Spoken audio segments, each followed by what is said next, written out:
Hello guys, তো এটা হচ্ছে সরস্বতী পুজোর সকালবেলার ভিডিও। আমি সেটা আজকে আপলোড করছি সেপ্টেম্বরে। যাই হোক অনেক ভিডিও জমা আছে, আমার এডিট করার টাইম হয়ে ওঠেনি।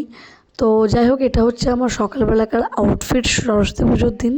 এটা আমি আমার খুব কাছের এক বান্ধবী পর্ণলতার ওর কাছ থেকে নিয়েছিলাম, ভীষণ ভালো কোয়ালিটির ড্রেসটা।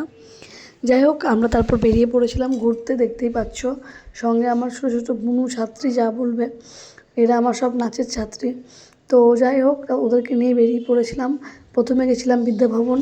তো বিদ্যাভবনে মোটামুটি ভালোই ভিড় ছিল, আরও ভিড় হয়, তখন আমরা তাড়াতাড়ি গেছিলাম। বিদ্যাভবন থেকে বেরিয়ে গেছিলাম আমার স্কুল, আমি যে স্কুলে পড়াশোনা করেছি 5 to 12, আমাদের গার্লসের স্কুল সেখানে। তো সেখানে দেখতেই পাচ্ছ প্রচণ্ড ভিড় ছিল। আমরা গেছিলাম ওখানে, একটু ছবি টবি তুললাম। তারপর এখানে একটা চিত্র প্রদর্শনী হয়েছিল, সেটাও তোমাদের সঙ্গে শেয়ার করব। আমাদের গার্লস স্কুলের মেয়েরা এঁকেছিল, খুব ভালো ভালো আঁকাগুলো ছিল, ভীষণ ভালো লেগেছে। তো সবগুলো তোমাদের সঙ্গে শেয়ার করলাম।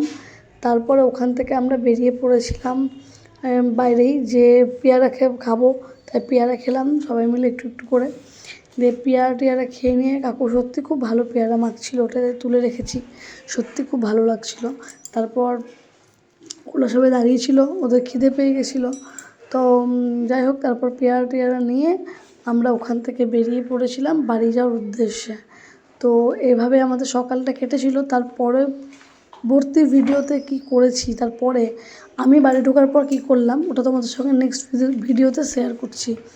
এখানে বাড়ি যাওয়া অবধি ছিল আমাদের। টোটো করে নিয়েছিলাম। টোটো থেকে নেমে আবার একটা ঠাকুর দেখলাম আমরা, কারণ ওখানে আরও ঠাকুর ছিল কিছু কিছু আমাদের বাড়ির কাছাকাছিতে, সেগুলোই দেখছিলাম। আবার আমরা দেখা নিয়ে বাড়ি চলে গেছিলাম। তার পরবর্তী ভিডিও